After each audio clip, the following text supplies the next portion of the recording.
Hello, welcome back to the first post-COVID make and take. Yay! So hopefully we can start doing this again on a regular basis. I'm just gonna go over how to make a PVC mannequin. I have a couple of different options here to look for it. I like the opposability of these things, so you can see I have a 45 and 90 degree elbow right here, or shoulder. Same thing for the elbows. So it allows me to kind of adjust it to whatever I need to, as opposed to a real mannequin. He's just kind of, static. It doesn't move at all. Plus it'll cost you about 50, 60 bucks to make this thing, and this will cost you over 100. I got lucky and found that guy at Goodwill. Tools to get started. You have a pipe cutter, PVC cutter. It's really nice. In a pinch, one of these little scroll saws will work too, but it's not as easy as that. Just need a tape measure. Mallet helps to get the fittings on if you want to make them stay. A couple of markers and a measuring tape. I try not to measure things too much because then you get too focused on making sure you get the numbers exact, and it doesn't need to be that perfect. First thing I like to do is, if you have a high enough ceiling, it's just to kind of stand it up and hold it up to my body and find where I want to measure it at.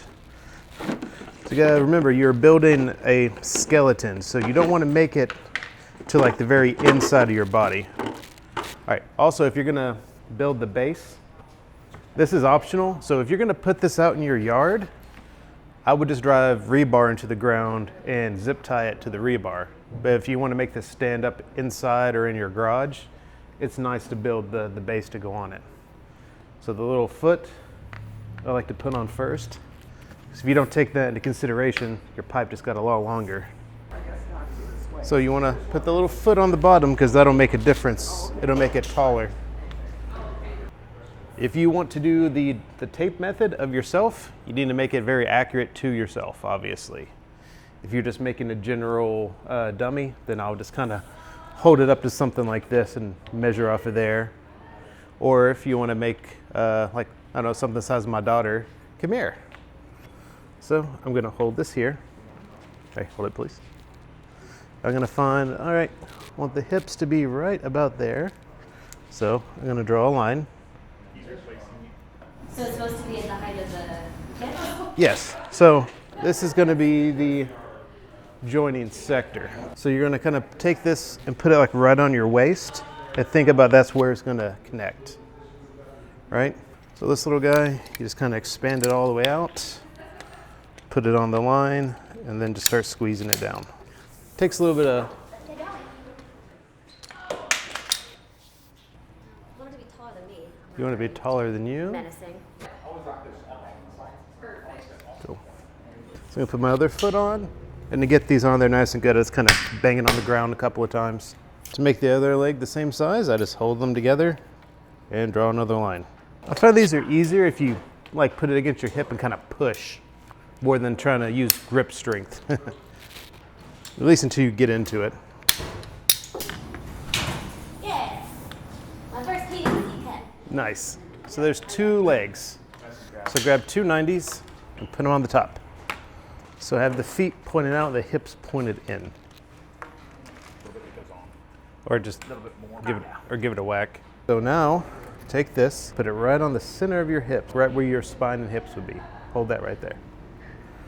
So when you're measuring these, you have to measure from right here on the inside because that's where your pipe goes in. So if you just measure from there to there, you don't have enough. So you have to measure from the inside to the inside of here. Right about 4 inches. So I need two 4-inch pieces.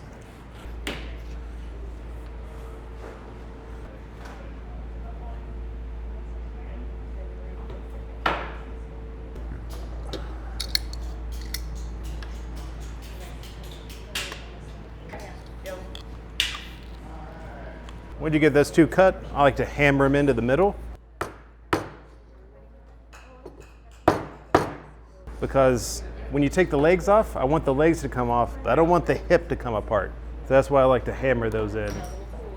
You can also get self-tapping screws and screw these in.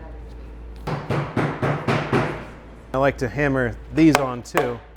because when I go to the leg off, I want the leg to come off and not the hip. It already stands by itself. Yes. So like I said, it will stand all on its own. So it's optional if you want to build the frame to go around the bottom. If you're gonna put this in your house to like actually display something you made, I'd recommend building it. But if you guys are just gonna take this thing apart and throw it in your garage, then you don't really need to. All right, so you're gonna need 4 more 90 degrees. And these are just gonna kind of make a little square, and we're gonna fill in PVC between the two. Your first measurement, your front piece here, will be from the inside to the inside. So it's gonna be one straight piece. So I'm gonna measure from right here to right here. Yeah, it looks like I'm about 10 inches on mine. So from right here to right there. So you're gonna need 2 pieces that long.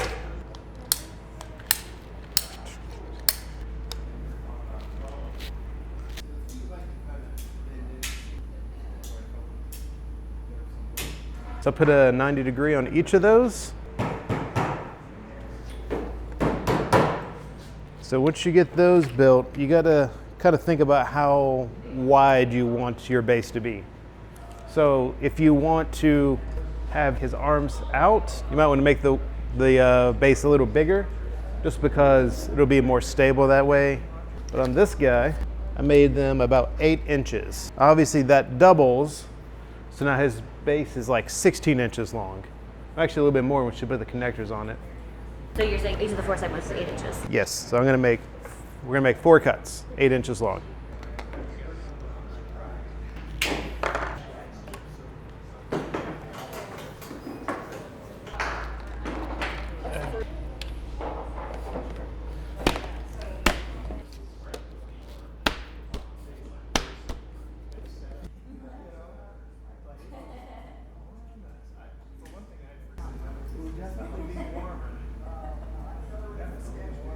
What do we do now?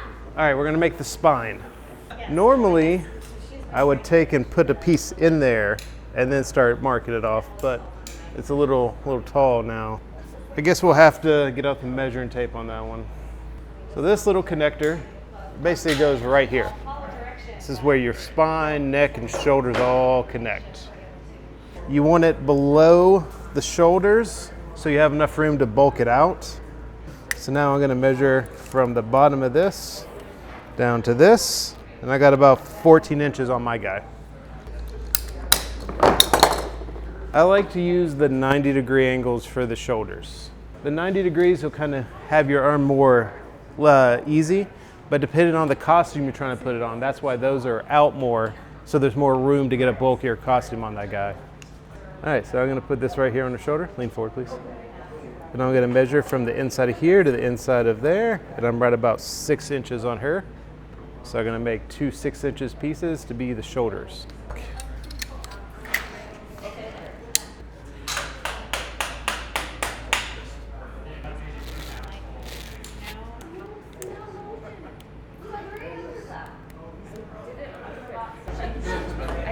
All right, so we're gonna do the arms. I used to try to measure to here, then here to here, and then my arm just would come out really short. So now I just measure the entire arm. All right, so her arm's about 22 inches long. So I'm gonna cut 2 about 22 inches. I'm going to line this up here, see right about where her elbow is, and then draw a line, and that's where I'm gonna cut it. There you go, good job. Put the elbow right where you cut it. I love it. When it comes to the neck, just kind of depends on what you want to do for a head. If you're gonna use like a wig head, there's a little coupler here. There's a little adapter. So when you put it on here, the hole inside of the head is only 1/2 inch. So if you get the little coupler, that fits. But if you're gonna put a mask on it, I just put a piece with like a random connector just to set the mask on top of. Now we have to actually bulk it out, so when you put a costume on, it doesn't just hang there like on a hanger. So that's where the pool noodles come in handy. If you can get the big pool noodles, those are super easy because they're the right size, but they want like $15 a piece for them. And these are like $1 at the dollar store. Just take a knife, and then I just slide it straight down. And if your knife's sharp, it's really easy to cut. I just measure how far it is. Just eyeball it, just kind of cut a piece, split it open, put it on, and then wrap some tape around it. If you want to make it like bigger, like where the bicep is, I'll put a piece on backwards, and then I'll take another piece and cut it straight in half and layer that over top of it. When it comes to the body portion here, this is probably the easiest way to do this. I got one of these off of Amazon for like 30 bucks. There's a bag of fence post foam from Home Depot for $15. It's a release, so. Yes. Oh, that's a mold. I would normally take a brush and brush all this on, but I forgot to bring a brush with me, so it's gonna get my hand a little greasy, I guess. So this, I want you to roll this up to where it pops this seam and mixes the sides into here. So another thing I like to do with this, if I don't know how much I'm gonna need, is I'll open one side and I'll pour it into a solo cup. And I'll take 4 cups and I'll make them all nice and even from one side. And then I'll open this other side, pour it in 4 cups and make those all nice and even. So I keep my mix ratio correct. And then I'll take 1 cup of each, mix them together and pour it into something. How well does it keep? Like if you roll it up and duct tape it closed, how long does it keep? You generally kind of want to use it all. I have put it in like bags and had it keep for a little while, but eventually it just turns kind of cruddy. So you're using the whole thing for this? Yes. And you're like 15 seconds. All right.